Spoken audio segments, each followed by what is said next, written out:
Welcome to GeoTube. আজকের topic arithmetic growth rate. Semester 2 এর খুবই গুরুত্বপূর্ণ একটি বিষয়। পপুলেশন গ্রোথ বলতে আমরা যা বুঝি, কোনো একটি নির্দিষ্ট অঞ্চলে একটি নির্দিষ্ট সময়ের মধ্যে সেই দেশের জনসংখ্যা কতটা বাড়ছে বা কতটা কমছে, এটা পপুলেশন গ্রোথ। এর মধ্যে যেমন বার্থ রেট, মাইগ্রেশন আর ডেথ রেট ধরা হয়ে থাকে, অর্থাৎ জন্মহার, পরিব্রাজন এবং মৃত্যু হার, এগুলো নিয়ে ক্যালকুলেশন করা হয় গ্রোথের, কতটা বাড়ছে বা কতটা কমছে জানার জন্য। অ্যারিথমেটিক গ্রোথ রেট বলতে আমরা যা বুঝি তা হলো, এখানে দুটো সেন্সাস ইয়ারের পপুলেশন দেওয়া থাকে, একটাকে পাস্ট ইয়ার হিসেবে ধরতে হয় আর একটাকে প্রেজেন্ট ইয়ার হিসেবে ধরতে হয়। এবার ফর্মুলার ফেলে বার করে নিতে হয় সেই অঞ্চলের পপুলেশন গ্রোথ বাড়লো না কমলো। যেহেতু আমরা অ্যারিথমেটিক গ্রোথ রেট বলছি, তাই বুঝতেই পারছো এটা শতকরা হারে প্রকাশিত হয়। কেমন? আচ্ছা, এরপর চলে আসি অ্যারিথমেটিক গ্রোথ রেটের সুবিধাগুলো। কারণ পরীক্ষায় যদি প্রশ্ন করে অ্যারিথমেটিক গ্রোথ রেট তোমরা কিভাবে করলে, সেটা তো আমরা শিখবো ক্যালকুলেশন। অ্যারিথমেটিক গ্রোথ রেটের মাধ্যমে তোমরা কি জানতে পারছো বা এর সুবিধাগুলি কি, বা অ্যারিথমেটিক গ্রোথ রেটের গুরুত্ব কি, তখন তো আমাদের উত্তর দিতে হবে। সেই উত্তরটা চলো জেনে নিই। যদি সুবিধা বলা হয় বা গুরুত্ব, অ্যারিথমেটিক গ্রোথ রেট এর মাধ্যমে কোনো একটি নির্দিষ্ট অঞ্চলের একটি নির্দিষ্ট সময় পপুলেশন বা জনসংখ্যা বেড়েছে না কমেছে শতাংশ হারে, সেটা আমরা জানতে পারি। 2, অ্যারিথমেটিক গ্রোথ রেটের ক্যালকুলেশন খুবই সহজ পদ্ধতিতে করা যায়, তাই যে কেউ অনায়াসেই এই ক্যালকুলেশন পদ্ধতি শিখে নিতে পারবে। 3, অ্যারিথমেটিক গ্রোথ রেট যখন আমরা নির্দিষ্ট কার্টোগ্রাফির মাধ্যমে প্রেজেন্ট করব, সেটাও খুব সহজভাবে করা যায়। লাইন গ্রাফ, বার ডায়াগ্রাম এসবের মাধ্যমে অ্যারিথমেটিক গ্রোথ রেটকে রিপ্রেজেন্ট করা হয়। 4, যারা অ্যারিথমেটিক গ্রোথ রেট সম্পর্কে কিছু জানে না, তারাও কার্টোগ্রাফিক রিপ্রেজেন্টেশন দেখে খুব সহজেই বুঝতে পারবে সেই নির্দিষ্ট অঞ্চলের জনসংখ্যা তার আগের সেন্সাস ইয়ার থেকে এই সেন্সাস ইয়ারে গ্রোথ রেট বেড়েছে না কমেছে। অ্যারিথমেটিক গ্রোথ রেটের আরো একটি সুবিধা হলো, এটি খুব কম ডেটা নিয়েও যেমন করা যায়, আবার অনেকগুলো ডেটা নিয়েও করা যায়। এই হলো অ্যারিথমেটিক গ্রোথ রেটের গুরুত্ব বা সুবিধা, বা অ্যারিথমেটিক গ্রোথ রেট আমরা কেন করব বা কেন শিখব তার উত্তর। এবার যদি অসুবিধা জিজ্ঞাসা করা হয়, অসুবিধা তেমন কিছু নেই। এখানে আলাদা আলাদা করে পরিব্রাজন, জন্মহার, মৃত্যু হার এগুলো নেওয়া হয় না, সবটা একসাথে থাকে টোটাল পপুলেশন হিসাবে। জন্মহার আর পরিব্রাজন একসাথে থাকে, আলাদা করে জন্মহার, মৃত্যু হার, পরিব্রাজন নিয়ে এখানে গ্রোথ রেট বের করা হয় না। এটা একটা অসুবিধা। অর্থাৎ অ্যারিথমেটিক গ্রোথ রেট আমরা দুটো সেন্সাস বা তিনটে সেন্সাস ইয়ারের পপুলেশন নিয়েও বার করতে পারি, যেমন তেমনি 15 বা 20 সেন্সাস ইয়ারের ডেটা নিয়েও আমরা পপুলেশন গ্রোথ রেট বার করতে পারি খুব সহজেই। চলো আর দেরি না করে আমরা অঙ্কে চলে যাই সোজা। ক্যালকুলেশন ডায়াগ্রাম আমরা শিখে নিই। আজকে আমরা বোর্ডে দেখব, পরের ক্লাসে গ্রাফ পেপারে দেখে নেব। আজকে আমরা লাইন গ্রাফের মাধ্যমে অ্যারিথমেটিক গ্রোথ রেট শিখব, পরের ক্লাসে বার ডায়াগ্রামের মাধ্যমে গ্রাফ পেপারে অ্যারিথমেটিক গ্রোথ রেট দেখে নেব। চলো শুরু করা যাক।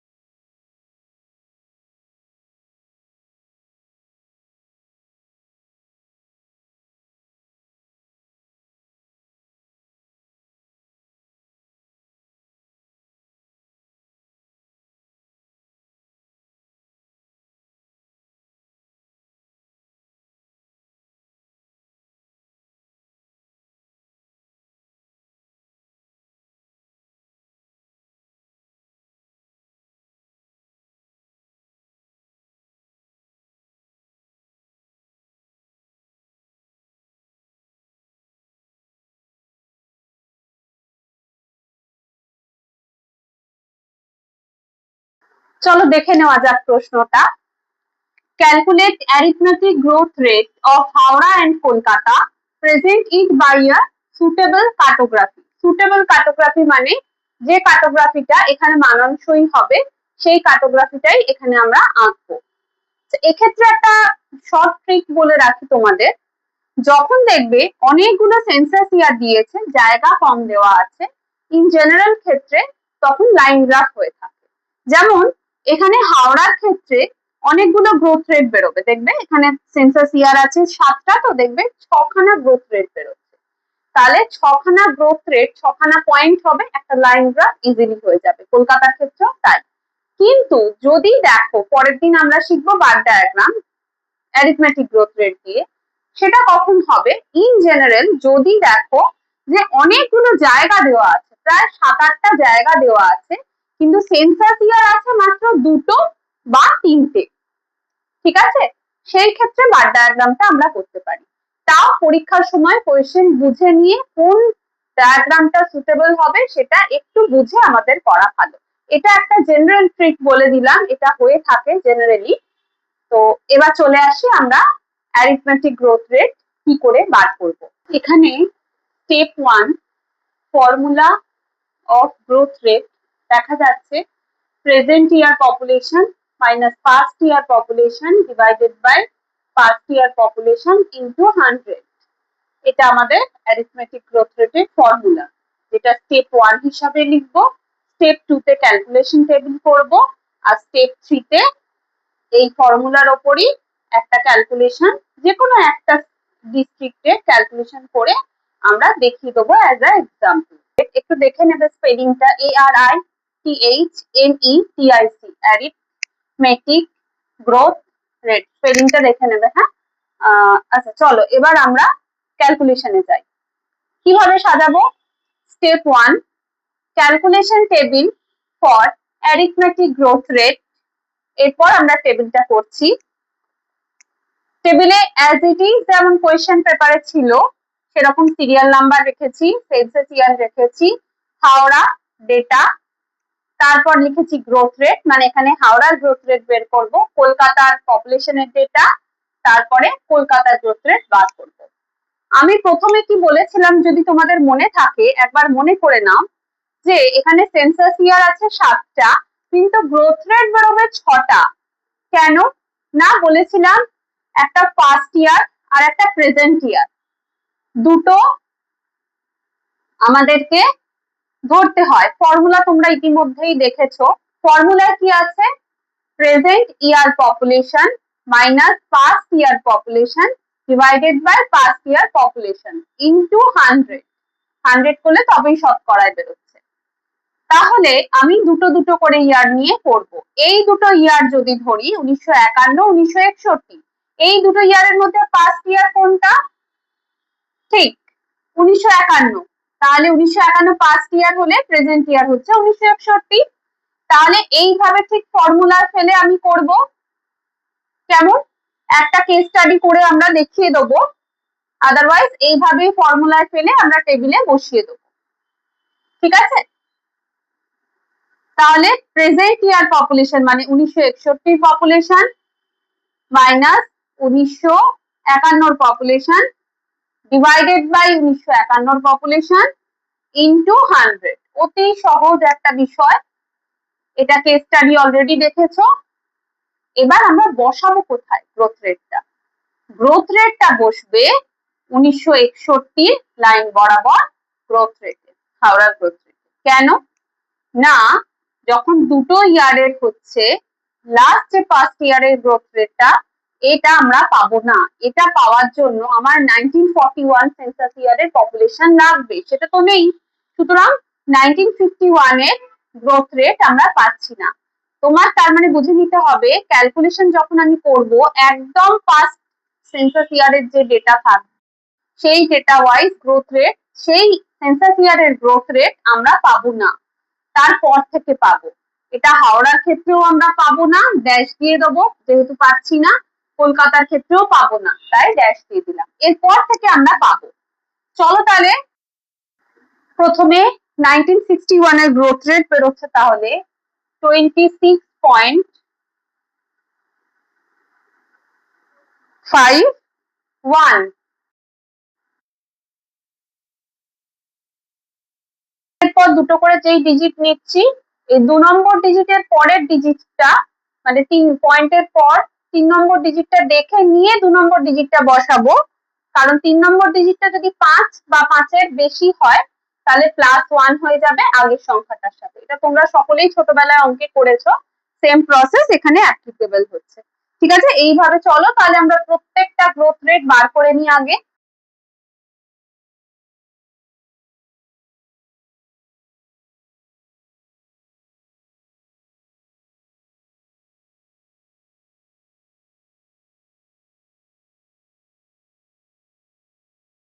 আমাদের ক্যালকুলেশন টেবিল দেখতে পাচ্ছ, এখানে গ্রোথ রেট গুলো বেরিয়ে গেছে।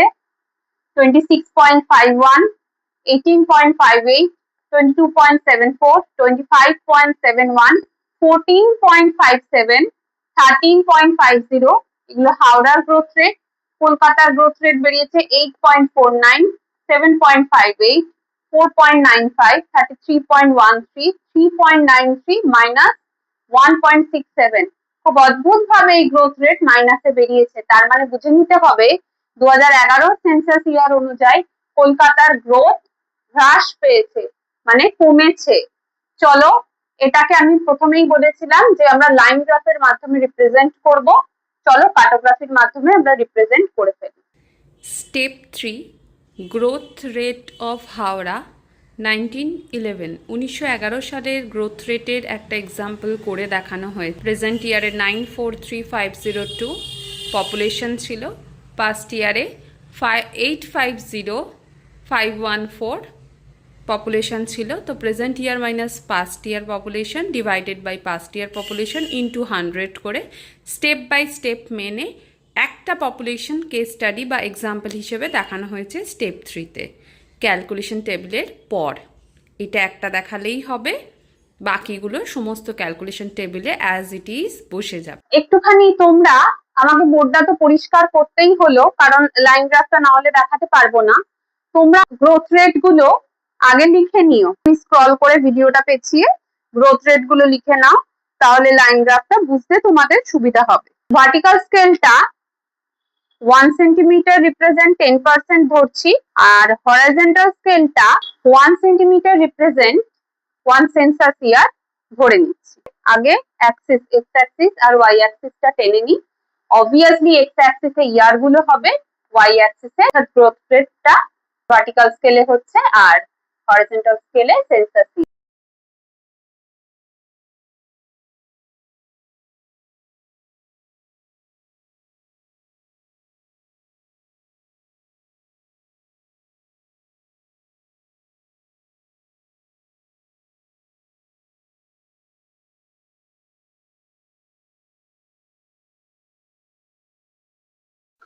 এখানে তোমরা দেখতে পাচ্ছ নিচে ইয়ার গুলো লেখা হয়েছে, অর্থাৎ এক্স অ্যাক্সিসে ইয়ার লেখা হয়েছে 1951 থেকে শুরু করে 2011 অবধি ইয়ার গুলো লিখে নিয়ে তার তলায় সেন্সাস ইয়ার লিখে দেব আমরা। তারপর ভার্টিক্যাল স্কেলে আমরা গ্রোথ রেট ইন পার্সেন্টেজ কথাটা লিখে দেবো পাশে। আমি সোজাভাবে লিখেছি, তোমরা চাইলে ভার্টিক্যাল স্কেলটা বেঁকিয়েও লিখতে পারো। লেখা হয়ে গেলে যেমন লাইন টানার আমরা টেনে দেবো।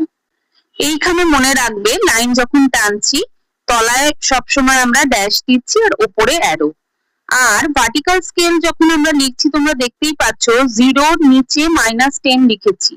এর কারণ হলো ক্যালকুলেশন টেবিলটা তোমরা যদি দেখো সেখানে দেখবে কলকাতার গ্রোথ রেট মাইনাসে এসছে, তো সেই জন্য আমাদের মাইনাসেও ভ্যালু এখানে প্লট করতে হবে, তাই 0 নিচে -10 নেওয়া হয়েছে। যেহেতু 1 সেন্টিমিটার রিপ্রেজেন্ট 10% ভার্টিক্যাল স্কেল নেওয়া, তাই 0-র উপরে +10 আছে আর নিচে -10।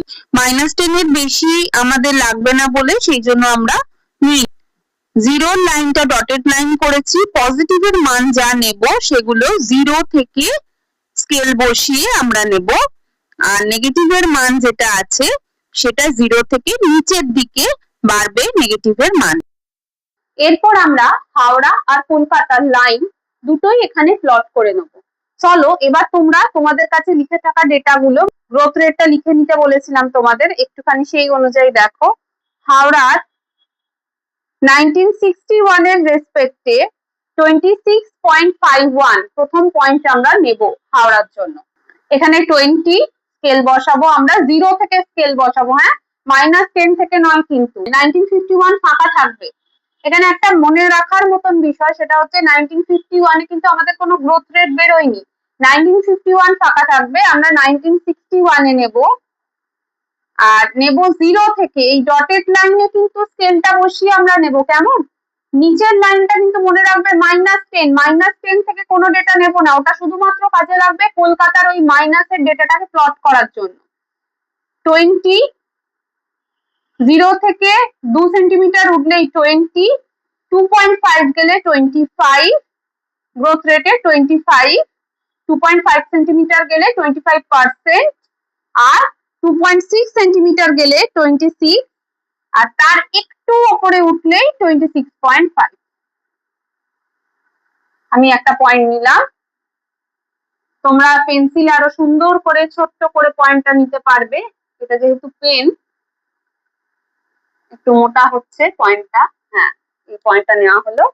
নেক্সট 18.58 1971 এর ডেটা, 0 থেকে নিচ্ছি।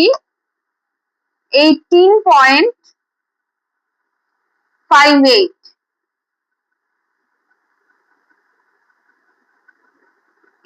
মানে হচ্ছে 10, 1 সেন্টিমিটার গেলে 10, 2 সেন্টিমিটার গেলে 20, 20 থেকে 0.2 নামলেই হচ্ছে 18, কারণ 0.1 সেন্টিমিটার সমান আমাদের 1% হচ্ছে, 0.1 সেন্টিমিটার সমান 1% হচ্ছে। হিসেবটা করো, 1 সেন্টিমিটারে যদি 10% হয়, 0.1 সেন্টিমিটার সমান হচ্ছে আমাদের 1%। সেই অনুযায়ী হিসেব করে তোমাদের পয়েন্টটা নিতে হচ্ছে। এইভাবে বাকি পয়েন্ট গুলো নিয়ে নি, হ্যাঁ,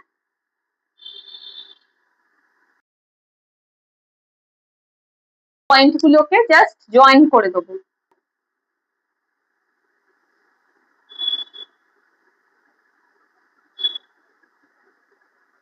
ঠিক আছে, তোমাদের এই বিষয়টা খাতায় আরো পরিষ্কার হবে। শুধু মাথায় রাখবে, যেহেতু শতকরা হার, তাই আমি 100 অব্দি টেনেছি, যে এখানে 100 অব্দি লাগছে না, তোমরা এটা 70 অব্দি টেনেও বাকিটা না টানতে পারো। 1 সেন্টিমিটারে 10% মানে স্কেলের যে 0.1, যে ছোট্ট ছোট্ট মানগুলো, সেটা 1% দাঁড়াচ্ছে। সেইভাবে প্লটিং হয়েছে। বোর্ডে হয়তো খুব পরিষ্কার করে তোমরা প্লটিংটা দেখতে পেলে না, পয়েন্ট নেওয়া গুলো, তাও যতটা সম্ভব আমি দেখিয়েছি। নেক্সট ক্লাসে গ্রাফ পেপারে দেখাবো, একদম পরিষ্কার দেখতে পাবে সেখানে। ঠিক আছে, চলো এর উপরেই আমরা কলকাতাটাও প্লট করে নিই। আমরা প্লটিংটা দু একটা দেখি। 1961 এ ছিল 8.49, 8.49, তার মানে 10 অব্দি দেখবো। 1961, হ্যাঁ, এই 10 এর মধ্যেই হবে। 8.5 মানে এখানে সেন্টিমিটারে কতটা উঠবে? 0.8 আর 0.9 এর মাঝখানে একটা পয়েন্ট নেব। 0.8 আর 0.9 এর মাঝখানে একটা পয়েন্ট, হ্যাঁ, নিলাম। চলো এরপরে 7.58, তার মানে 7.6, 1971, 0 থেকে নিচ্ছি কিন্তু, 7.6 মানে 0.7 আর 0.8 এর মাঝখানে একটা পয়েন্ট নিলাম। নেক্সট পয়েন্ট 4.95 মানে 5%। 5% কোথায় হবে? 0.5 সেন্টিমিটারেই হচ্ছে 5%, 0.5 সেন্টিমিটারটাই হচ্ছে 5%। নেক্সট হচ্ছে 33.13, 33.13, এটা হবে 30,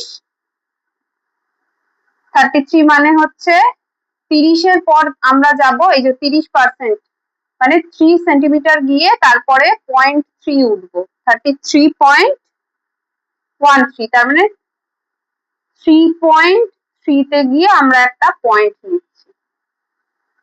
লাস্টেরটা হচ্ছে -1.67, না তারপরেটা হচ্ছে 3.93, তার মানে এটা উঠবে 3.93 মানে 4, মানে 0.4 আমি নিয়ে নেব, 0.4 সেন্টিমিটার।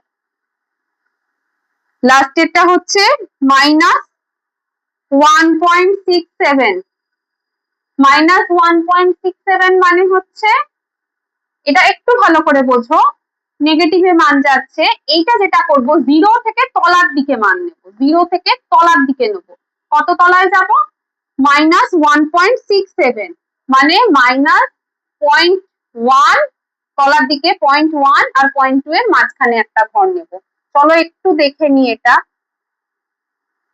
এইটা নিচ্ছি 0 থেকে, যা নিচ্ছি 0 থেকে, মাইনাসটাও নিচ্ছি 0 থেকে তলার দিকে, 0, 0-র পর হচ্ছে 0.1 আর 0.2 এর মাঝখানে একটা পয়েন্ট। কলকাতার পয়েন্ট নেওয়া ডান। এবার আমরা যেটা করব, যেহেতু হাওড়া এই লাইন পয়েন্ট গুলো ব্লু কালারের লাইন দিয়ে আমরা জয়েন করেছি, তাই কলকাতার লাইন গুলো অন্য কালার দিয়ে জয়েন করব। ঠিক আছে, পরীক্ষার সময় কলকাতা যদি, হ্যাঁ কলকাতা যদি ব্ল্যাক কালার দিয়ে জয়েন করো, জয়েনটা করে নি, এই যে মাইনাসে নামলো। কলকাতা যদি ব্ল্যাক কালারে জয়েন করো, অলওয়েজ হাওড়া কিন্তু ব্লুতে, তোমাদের কিন্তু রেড আর গ্রিন ব্যবহার করা যাবে না, এই দুটো কালার বাদে যে কোনো কালারে জয়েন করতে পারো। শুধু কলকাতা ব্ল্যাকে করলে হাওড়া ব্ল্যাকে করবে না। ঠিক আছে, আমাদের ডান এটা করা। হ্যাঁ, 1951টা এরকম ফাঁকাই থাকবে, এখান 1961 থেকে গ্রোথ রেট প্লটিং শুরু হবে। এবার যেহেতু একটা ব্লু কালারে একটা ব্ল্যাক কালারে করেছি, তাই পাশে আমরা একটা লেজেন্ড যা লিখবে, আমি লেজেন্ড লিখছি, যেখানে ব্লু কালারটা হাওড়া আর ব্ল্যাক কালারটা দেব কলকাতার জন্য।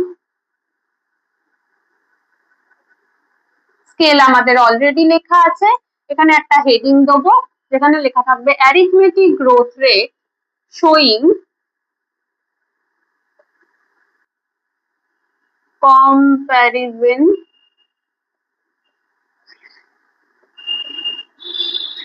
of population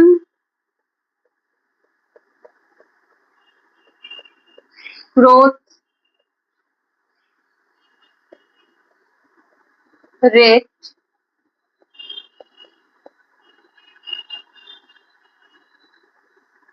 in Howrah and Kolkata.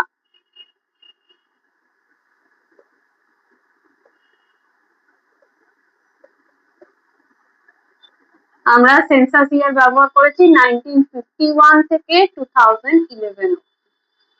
যদি পারো, যদি সম্ভব হয়, পরীক্ষার খাতায় যদি একটা লাইনে ধরে এই comparison of population growth rate in Howrah and Kolkata ব্র্যাকেটে 1951 to 2011, এটা একটা লাইনে লেখার চেষ্টা করবে। আমার যেহেতু ধরেনি, আমি 2 লাইনে লিখ না, তোমাদের যদি ধরে যায় এক লাইনে, এইটা এক লাইনে লিখে দেবে। হ্যাঁ, এরপর যেটা তোমরা করতে পারো, এটা তো টানা আছে, এটা একটা কেমন নাড়া নাড়া লাগছে, এটা আমরা যেটা করতে পারি, এটা একটা আমরা বক্স করে দিতে পারি।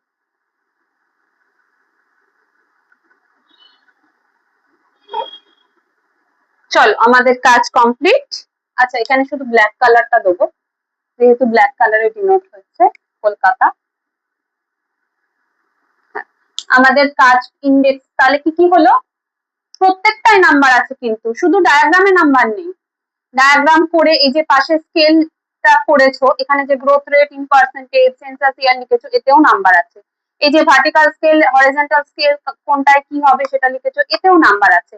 লেজেন্ড করেছো, এতে নাম্বার আছে। হেডিং দিয়েছো, এতে নাম্বার আছে। প্রত্যেকটায় পার্ট মার্কিং আছে, তাই কোনো একটা ভুলে এলেই কিন্তু মার্কস কাটা যাবে, তাই সবটা করে আসতে হবে। আর এরপর যেটা করতে হবে, ইন্টারপ্রিটেশন লিখতে হবে। 2 লাইন কি 3 লাইন লিখবে, যেটা তোমরা দেখতে পাচ্ছ। কলকাতার ক্ষেত্রে কি দেখতে পাচ্ছ? কলকাতার ক্ষেত্রে দেখা যাচ্ছে 1991 এ পপুলেশন গ্রোথ রেট হঠাৎ খুব বেড়েছিল, এবং 2011 এ পপুলেশন গ্রোথ রেট অনেক কমে গেছে, সেটা প্রায় নেগেটিভে চলে গেছে। এর কারণ, এর সম্ভাব্য কারণ হিসাবে বলা যায় কলকাতায় শিক্ষার হার, স্বাস্থ্যের হার যথেষ্ট উন্নত এবং সর্বোপরি নারী শিক্ষার হার যথেষ্ট বেশি বলে নারীরা ওমেন এম্পাওয়ারমেন্টের জন্য চেষ্টা করছে, অর্থাৎ নিজেরা চাকরি বা ব্যবসার চেষ্টা করছে, নিজেরা উপার্জনের চেষ্টা করছে, যার ফলে দেরিতে বিবাহ সম্পন্ন করছে এবং সেই জন্য বার্থ রেটও যথেষ্ট কমে যাচ্ছে। দ্যাটস ওয়াই গ্রোথ রেটে এফেক্ট করছে, সেটা প্রায় মাইনাসে চলে গেছে। হাওড়ার ক্ষেত্রে যেটা দেখা যায়, হাওড়ার ক্ষেত্রেও কিন্তু 1991-এ পপুলেশন গ্রোথটা বেশ খানিকটা বেড়েছে, কমে গেছিল 1971-এ দেখতে পাওয়া যাচ্ছে এবং সেখান থেকে হঠাৎ বেড়ে যায় 1991-এ। 2011-এ কলকাতার মতন হাওড়ার পপুলেশন গ্রোথ রেট কিন্তু ড্রাস্টিক কমেনি এখানে, অর্থাৎ এর সম্ভাব্য কারণ হিসেবে বলা যেতে পারে হাওড়ার শিক্ষার হার এখনো বেশ কিছুটা কম, নারী পুরুষের শিক্ষার হারের মধ্যে পার্থক্য দেখা যায়, সেই জন্য এখানে এখনো গ্রোথ রেট বেশ কিছুটা বেশি আছে কলকাতার তুলনায়। এরকম দু চারটে লাইন লিখে দিলেই যেটা তোমরা দেখে বুঝতে পারছো এবং তার একটা সম্ভাব্য কারণ, বারবার বলছি সম্ভাব্য কারণ বলবে, হ্যাঁ, শুধু কারণ বলবে না, কারণ একদম প্রকৃত কারণটা আমরা যে জেনে লিখছি তা তো না, আমরা সম্ভাব্য কারণ লিখছি যে এটা হতে পারে তাই গ্রোথ রেটটা কমেছে। ব্যাস এটুকুই আমাদের ক্যালকুলেশন, ডায়াগ্রাম এবং চিত্রের ব্যাখ্যা বা ইন্টারপ্রিটেশন। আচ্ছা, স্পেলিংটা একটু দেখে ভালো করে লিখবে। অ্যারিথমেটিক NE হবে, হ্যাঁ, টোটাল স্পেলিং এবং সমস্ত কিছু ভার্টিক্যাল হরাইজন্টাল সবকিছু স্পেলিং ঠিক রাখবে, স্পেলিং এর জন্য মার্কস কাটা যেতে পারে।